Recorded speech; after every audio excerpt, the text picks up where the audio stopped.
అందరం కూడా చూద్దాం. మత్తయి సువార్త 2వ అధ్యాయము 10 నుంచి నేను చదువుతున్నాను, చూడండి. వారు ఆ నక్షత్రమును చూచి అత్యానందభరితులై ఇంటిలోనికి వచ్చి తల్లి అయిన మరియను ఆ శిశువును చూచి సాగిలపడి ఆయనను పూజించి తమ పెట్టెలు విప్పి బంగారమును సాంబ్రాణిని బోలమును కానుకలుగా ఆయనకు సమర్పించిరి. తర్వాత హేరోదు నొద్దకు వెళ్ళవద్దని స్వప్నమందు దేవుని చేత బోధింపబడిన వారే మరి యొక్క మార్గమున తమ దేశమునకు తిరిగి వెళ్ళిరి.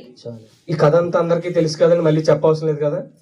తూర్పు దేశం నుంచి జ్ఞానులు వెళ్ళి హేరోదుని అడిగారు, యూదులు రాజుగా పుట్టినవాడు ఎక్కడున్నాడంటే ఆయనకి తెలియదు పాపం. మొత్తానికి మీరు వెళ్ళి తెలుసుకొని నాకు చెప్పండి, నాకు చెప్తే నేను కూడా మీరు పూజించిన తర్వాత నేను పూజించడానికి నా దగ్గర ఉన్న ఐశ్వర్యాన్ని అంతటి నేను తీసుకొని వస్తాను అని రాజుగారు చెప్పారు. రాజుగారు చెప్తే వాళ్ళు మళ్ళీ నక్షత్రాన్ని వెంబడిస్తూ వస్తే ఆ నక్షత్రం ఒక ఇంటి దగ్గరికి వెళ్ళి ఆగింది. ఆ ఇంటి దగ్గరికి వెళ్ళి ఆగినప్పుడు వీళ్ళు వెళ్ళి ఆయన పూజించి కానుకలు సమర్పించి తిరిగి వచ్చేసేటప్పుడు దేవదూతలో దేవుని చేత వాళ్ళు కలలో స్వప్నంలో బోధించబడి ఆ దారిలో వెళ్ళొద్దు, హేరోదు మిమ్మల్ని ఆ శిశువును కూడా చంపడానికి పన్నాగం వేశాడు కాబట్టి మరి ఒక మార్గాన్ని వెళ్ళిపోండి అని చెప్పిన కథ మాట. ఈ మాటలో 2-3 విషయాలు మాత్రం జ్ఞాపకం చేసి నేను ముగించేస్తాను, పావుగంట మాత్రం. మొట్టమొదటిది, వారు ఆ నక్షత్రమును చూసి అత్యానందభరితులై. జ్ఞాపకం పెట్టుకోండి, యేసు ప్రభు దగ్గరికి వచ్చిన వారికి మొట్టమొదట కలిగేది అత్యానందము. దేవుని నామానికి మహిమ కలుగును గాక. ఆనందం కోసం మాట్లాడుకుందాం. సంతోషం, ఆనందం, సుఖము, సంతోషం అంటాం కదా, మనోహరము. ఆ మాటలకు మీరేం అర్థం ఇవ్వచ్చు? సంతోషం మీకు ఎలా కలుగుతుంది? నవ్వు ఎలా కలుగుతుంది? ఆనందం ఎలా కలుగుతుంది? ప్రశాంతత మీకు ఎలా కలుగుతుంది? వెనకాల నుంచి మొదలు పెడతాండి. మామగారులు ఎవరైనా చెప్తారు మీకు ఆనందం ఎలా కలుగుతుంది, మీరు సంతోషం ఎలా కలుగుతుంది? బేగా ముగించేస్తానా? కొత్త చీర కట్టుకుంటే ఆనందం, ఇంకా అనుకునే జరిగినప్పుడు ఒక ఆనందం, ఇంకా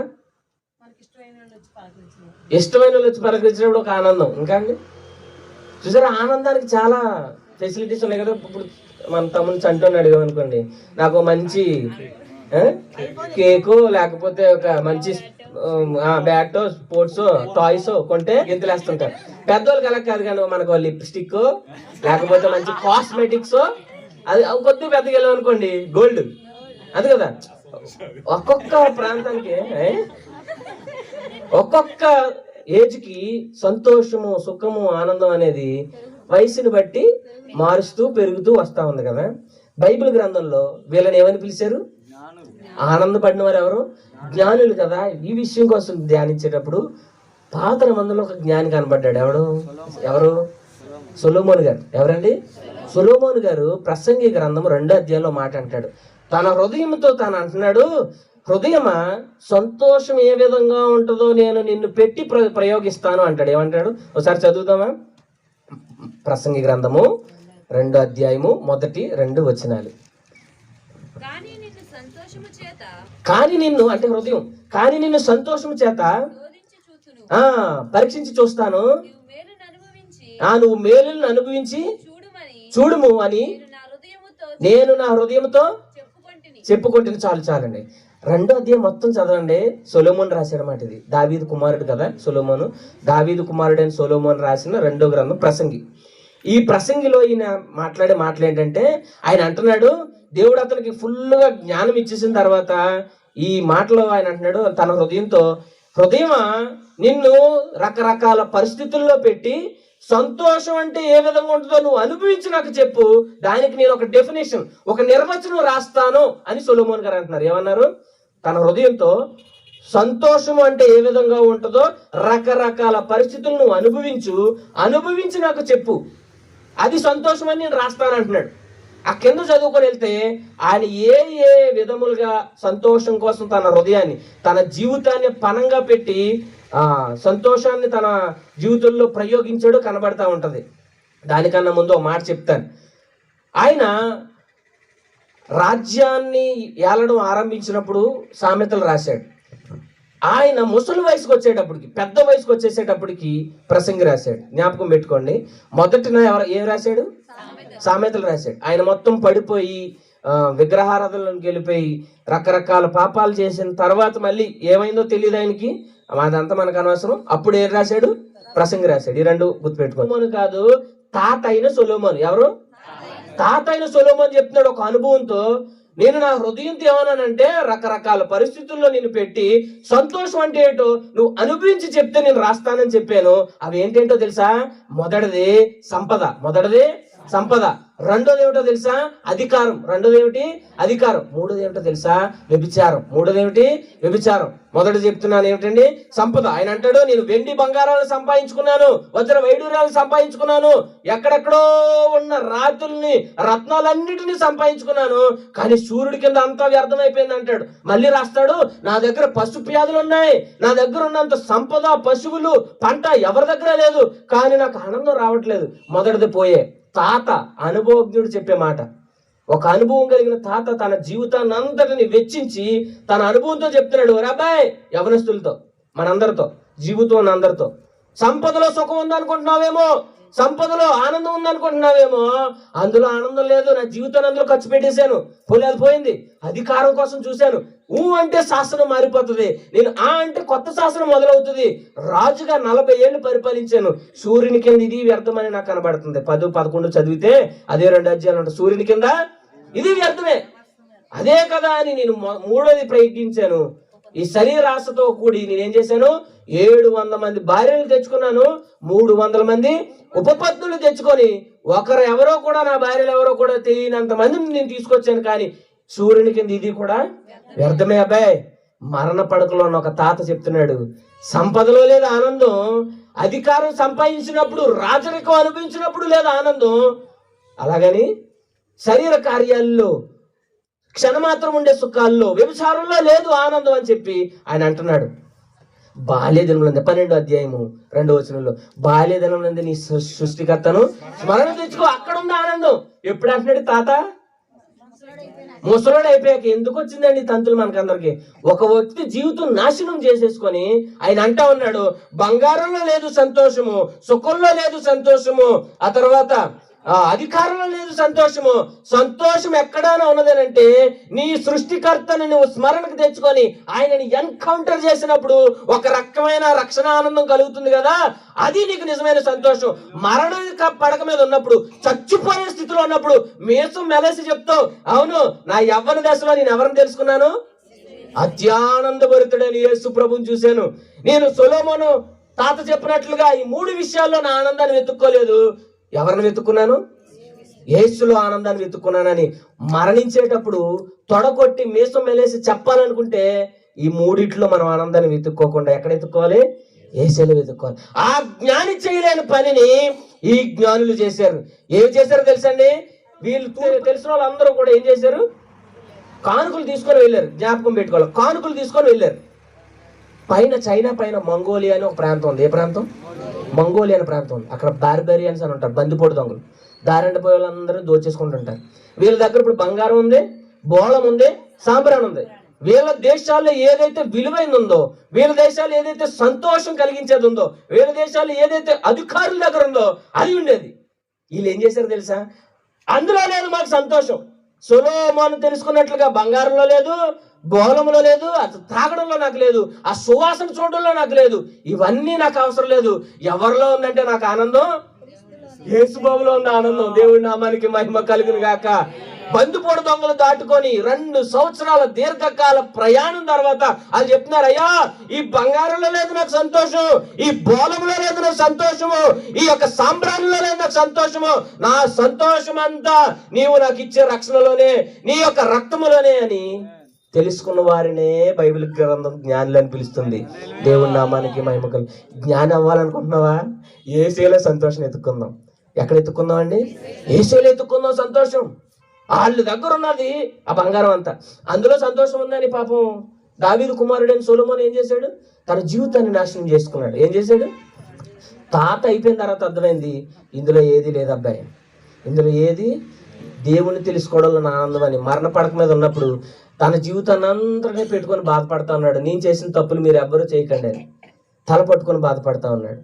లోకం అనుకుంటుంది ఆ సంపదలో సంతోషం ఉంది అనుకుంటుంది, లోకం అనుకుంటుంది ఆ శరీర కార్యాల్లో సంతోషం ఉంది అనుకుంటుంది, లోకం అనుకుంటుంది అధికారం చెలాయించడంలో రాజరికంలో సంతోషం ఉంది అంటుంది. కానీ బైబిల్ గ్రంథం చెప్తుంది మరణమందు నిజమైన సంతోషం, గర్వంగా నువ్వు మరణాన్ని ఢీకొట్టాలి, ఎన్కౌంటర్ చేయాలి అని అంటే యేసేలో వెతుక్కోమంటుంది సంతోషం. దేవుని నామానికి మహిమ కలుగును గాక.